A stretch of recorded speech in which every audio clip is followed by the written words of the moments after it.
In our last episode, we set out to Glenmoral Coven to retrieve a witch head for Kodlak, who wishes to use its magic to cure himself of lycanthropy. Once we got back to Jorviskr, we learned that the Silverhand attacked while we were gone, killed Kodlak, and escaped with the fragments of Wuthrad. Looking to avenge Kodlak and get the fragments back, we traveled with Vilkas to Driftshade Refuge, a fortress that lies in ruin beneath the snowbanks of northern Skyrim. After a successful assault, we attended Kodlak's funeral, saddened that he was rejected from Sovngarde and forced to spend eternity with Hircine.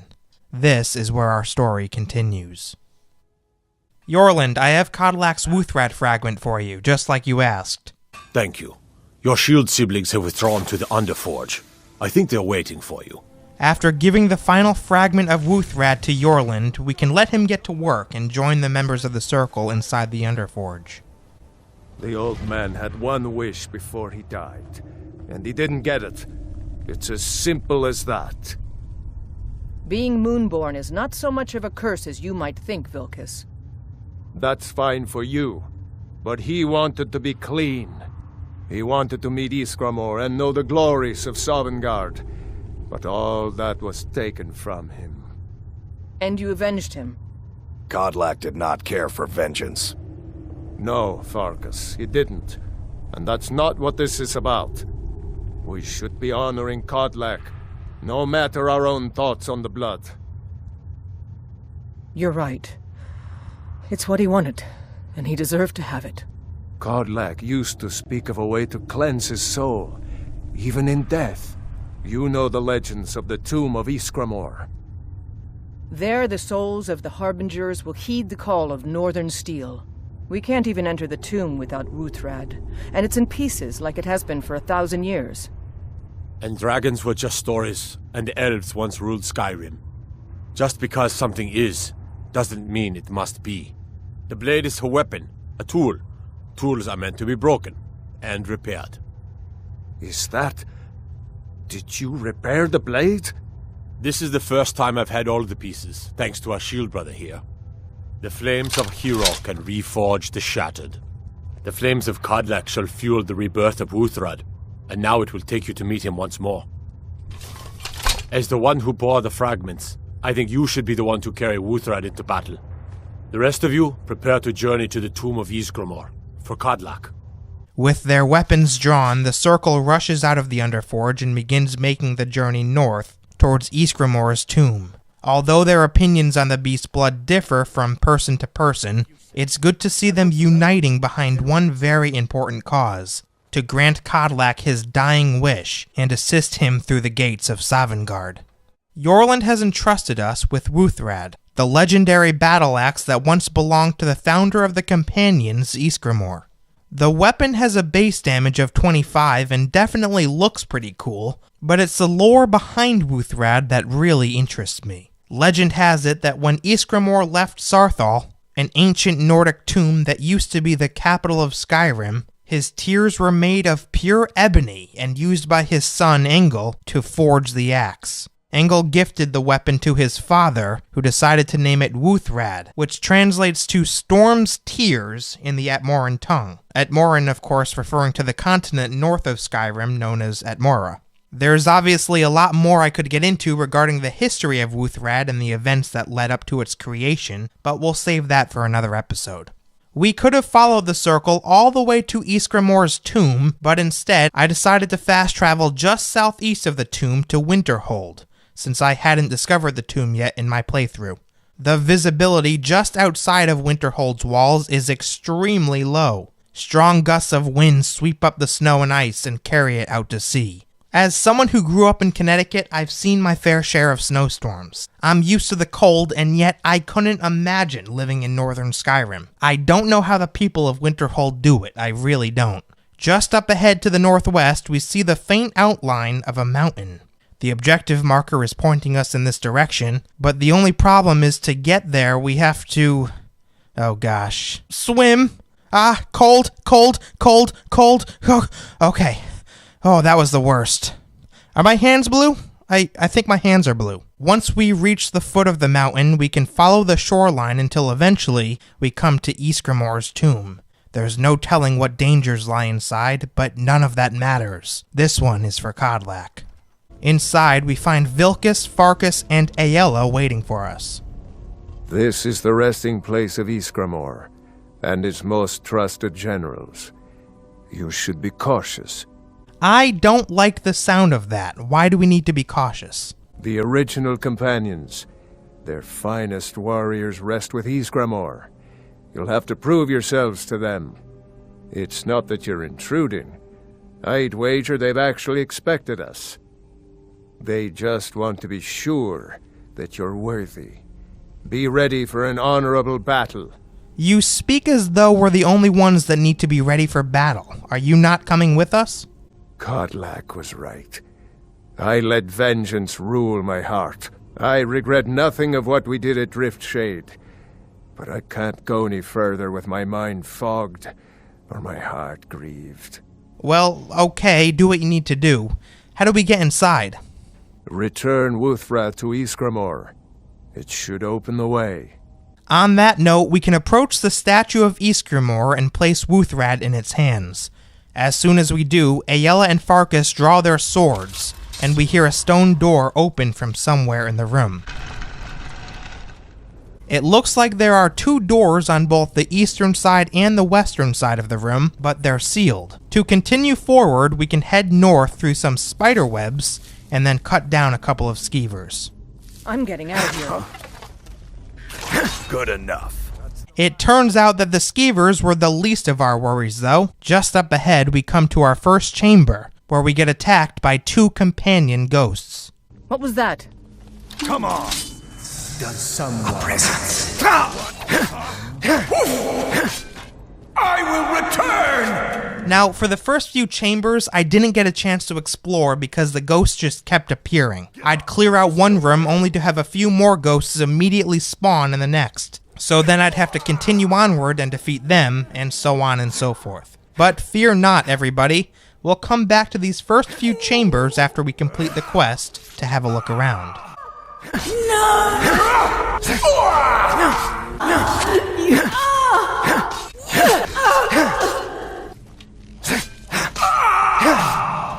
Once we finally get a chance to breathe, we can head west into a room and then cut through a thick layer of spider web blocking our path. After passing into a second room to the south, we're forced to take out several frostbite spiders. Once our 8-legged friends have been exterminated, Farkas informs us that he can't continue onward. I can't go any further, Shield Brother. Wait, Farkas, wait. I need your help here. What do you mean you can't go any further? Ever since Dustman's cairn, the big crawly ones have been too much for me. Everyone has his weakness, and this one is mine.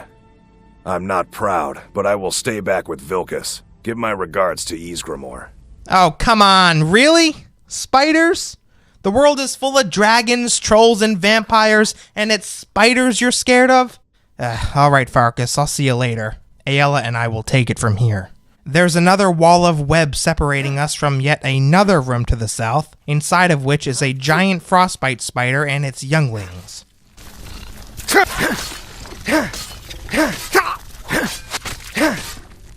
Once the spiders are dead, we can loot an adept-locked chest in the southwest corner of the room for some gold, a potion, and a glass bow. The tomb continues to the south, but first we have to pull a chain on the wall to open up a gate blocking our path. After heading down some stairs and stepping into another chamber, something suddenly catches Aella's attention. Thought I heard something.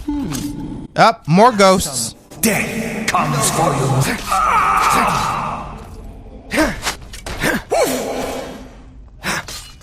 I will return! I will return. With no more ghosts in sight, we do get a chance to have a quick look around here. Sitting on top of a tomb in the northeast corner of the chamber is an iron helmet, and heading to the southwest corner of the room, we find a potion of minor healing and an apothecary satchel. Heading east down some stairs and then traveling south, we suddenly get rushed by more companion ghosts upon entering another large room. I sense death. A presence for you now. Never!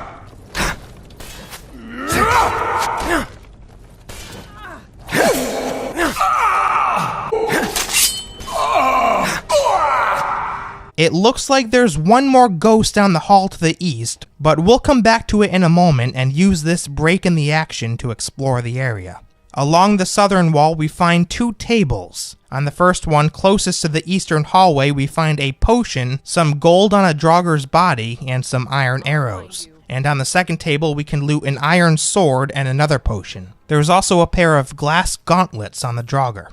Heading east past Ayala, who for some reason is going the other way, we pass by a gated hallway to the north and then come to a pedestal with a handle on top. When we activate it... What happened? I'm pretty sure this is supposed to do something. Maybe if we activate the handle again? Still nothing. Wait a minute. The handle is probably connected to... Yep. Wow, that's embarrassing. Let's pretend that never happened. I knew that the handle activated this gate all along. To the north is another chamber with a large mammoth skull on display in the center. Here we're forced to fight 4 companion ghosts.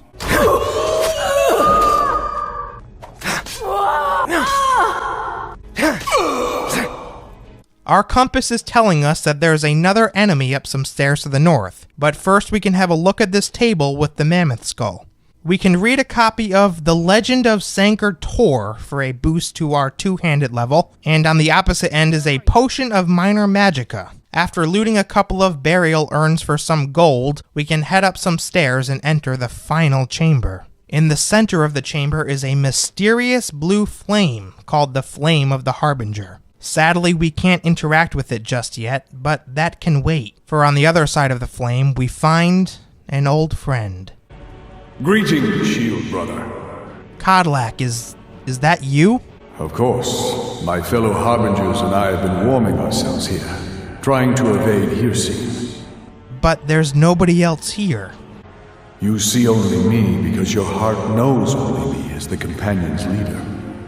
I'd wager old Vignar could see half a dozen of my predecessors. And I see them all. The ones in Sovngarde, the ones trapped with me in Hircine's realm. And they all see you. You've brought honor to the name of the companions. We won't soon forget it. Kodlak, there's so much I need to say in such little time. Vilkas told me that you can still be cured. Did he now? I can only hope. You still have the witches' heads. Excellent. Throw one of them into the fire. It will release their magic. For me, at least. Turning around, we can place one of the Glenmoral witch heads onto the Flame of the Harbinger. But when we do...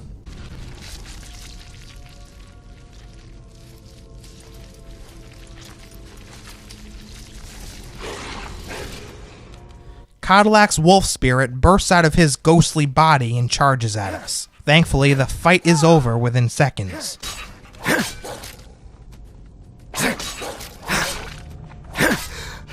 With the wolf spirit defeated, we can return to Kodlak. Greetings, Shield brother. Your beast spirit is gone now, Kodlak. You are free. And so slain the beast inside of me. I thank you for this gift. The other Harbingers remain trapped by Hircine. Perhaps from Sovngarde, the heroes of old can join me in their rescue. The harrowing of the hunting grounds. It would be a battle of such triumph. And perhaps someday you'll join us in that battle. But for today, return to Jorvaskr. Triumph in your victory. And lead the companions to further glory. Lead the companions? Wait, Kodlak, don't go. What do you mean by that? Before we have a chance to ask any more questions, Kodlak disappears into thin air. Did I hear right? Did he say you were to lead the companions? I think that's what he said. You've earned the right. Your strength and honor are apparent to all.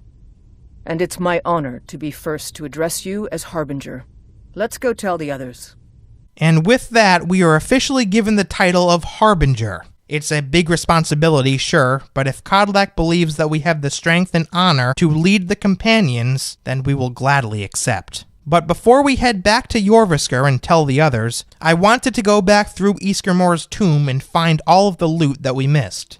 In this final chamber, we find some low-level weapons and armor on top of a table to the north, and along the western wall on top of an elevated platform is an apothecary's satchel with some ingredients. Climbing up a ramp on the right side of the chamber looking in, we can search through an unlocked chest for a whole lot of valuable loot, including 269 gold and the Shield of Ysgramor, which has some pretty impressive perks. The Shield of Ysgramor has a base armor of 30, increases the player's magic resistance by 20%, and increases the player's health by 20 points.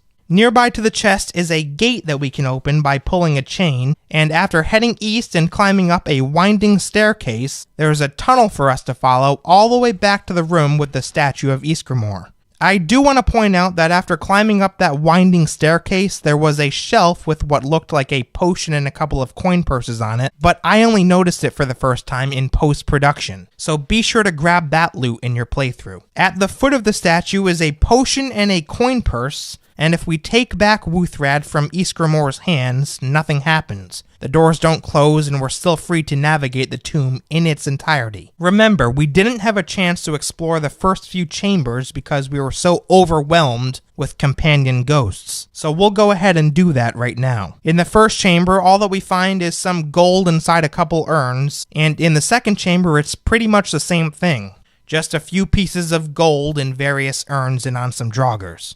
There is a potion on the side of this strange-looking structure in the middle of the room, and I thought there might have been something on top, but it was just a brazier. Heading south into the third chamber, we find more gold inside a couple of urns, and sitting in an open tomb is a potion of plentiful healing. Along the southern wall on top of an elevated platform is a chest containing some gold and iron gauntlets, and resting against the chest is an iron greatsword. Just up ahead, we start to enter those rooms with all the spider webs, and at this point we had started looting, so I'm pretty sure that's everything. As always, if I miss something important, feel free to let me know in the comments. As we step outside of Ysgramor's tomb, we notice that the weather is much calmer than it was before. We can actually see more than a few feet in front of us, and maybe it's just the optimist in me speaking, but I see this as a metaphor. The storm has passed, and the horizon is clearer than it has been in a very long time. After fast traveling back to Whiterun, the only thing left to do is open Kodlak's journal and read what he wrote. In my dream, I see the line of Harbingers start with Ysgramor. Each of them ascends to Sovngarde until we come to Turfig, who first turned us to the ways of the beast. He tries to enter Sovngarde, but before he can even approach Sun, he is set upon by a great wolf, who pulls him into the hunting grounds, where Hircine laughs with welcoming arms. Turfig seems regretful, but also eager to join Hircine after a lifetime of service as a beast. Then I see every next Harbinger turn away from Sovngarde, and enter the hunting grounds of their own accord. Until it comes to me, and I see a great sun on the misty horizon, beckoning me. It appears I have a choice. And then at my side, a stranger I had never seen before. As I look into his eyes, we turn to see the same wolf who dragged away Turfig, and he and I draw weapons together. I realize this is only a dream, but a strong enough dream to inspire a man like me to take to writing, so it must be of some importance. I've spoken my thoughts to the circle, withholding the part about the stranger lest Skjor worry I will no longer seek his counsel, and I was not surprised to see them torn by it. Skjor and Aella are strong in the ways of the beast, and even seem to suggest that the hunting grounds would be their choice of afterlife, if it were truly a choice. Vilkas seemed most troubled. The boy is as fierce as a saber cat in battle, but his heart's fire burns too brightly at times. He felt deceived, and I don't blame him. Farkas didn't know what to think, but I believe he will come around with me and his brother eventually. He usually does. I don't know what to do about Skjor and Aella. I know they respect the companions, and me, but they take on the blood more deeply than the rest of us. Yesterday, Vilkas was telling me how difficult it had been for him to give up his transformations. Until we can pursue a true cure, the twins and I have chosen not to give in to the beast blood. For me, it's provided a clearer head, but Vilkas seemed to be suffering a bit for it. Farkas seems completely untroubled. That boy continues to amaze with his fortitude. While Vilkas was confiding through the shadows of Jorviskr, I saw a newcomer approach, who wished to join our numbers. It was the stranger from my dream, the one who would stand with me against the beast. Vilkas began speaking obliquely, not wishing to air our problems in front of our guest, and I had to be doubly cautious to not reveal anything of our secrets to the newcomer, while also not revealing the details of my dream to Vilkas. I don't know how the politicians deal with these sort of machinations daily. In any case, I've sent Vilkas to test the newcomer. We'll see if he is truly the great warrior I dreamt of. This newcomer, it seems, is made of decent stock. He calls himself Jason, and has already impressed some of the circle with his mettle. I still keep my own counsel on this place in my dream, for now. Let us see what kind of destiny he is carving before hitching to him. In the meantime, I look for ways of cleansing my blood. The writings and legends on the subject are sparse and contradictory. I don't wish to engage any wizardry on this matter, but I fear they may be the only ones who best know how to navigate these worlds of knowledge. It's apparent to me now that Turfig's choice to turn us was indeed a mistake. Magics and their ilk are not in keeping with the spirit of the companions. We face our problems directly, without the need of such trickery. I can only hope to guide us back to the true path of Ysgramor before the rot takes me. Jason continues to impress. I don't know where he will stand on the question of the blood, but the question has not been presented yet. He does know that we carry the beast blood, and appears curious about it. Soon enough, I can explain our troubles, and hopefully see what role he will play. I'm amazed that Aella thinks she can keep a secret among this drunken rabble. Especially with the loss of Skjor, my heart aches.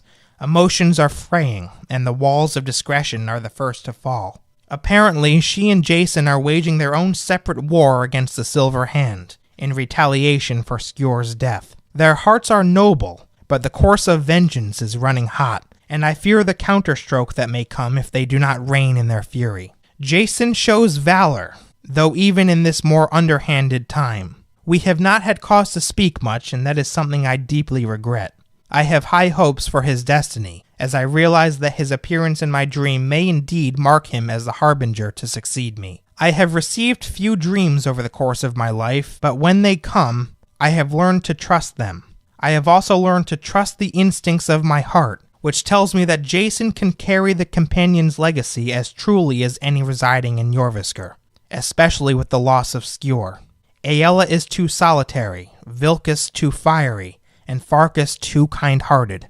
Only Jason stands as a true warrior who can keep a still mind amidst these burning hearts. I will not speak to him of any of this, though. It is too much to burden another with. My hope is that he and I can keep counsel over the coming years, that I can impart the wisdom of the Harbingers. All things in time. Firstly, I will seek his assistance in the matter of the witches of Glenmoral. It would appear that our path to the cure is not without some poetic justice for the tricksters who first cursed us. I plan on doing a full analysis on the companions and the Silver Hand next week, but for now, let me just say this. I don't regret launching a campaign against the Silver Hand. Yes, it did escalate like Kodlak feared it would. Yes, it led to unintended consequences. But what other choice did we have? The Silver Hand was a radical organization that played by their own rules. Their very existence was centered on wiping out the werewolves. Not because the werewolves threatened them in any way, but because they had developed a deep hatred for the unnatural. In the end, the only choice that the companions had was to either hunt or be hunted. And because I cared about the safety and well-being of Kodlak and the others, I chose the latter. Again, I will share my full thoughts in a video next week dedicated entirely to the conflict between the companions and the Silver Hand, so be sure to look out for that. But I'd love to know what you think, folks.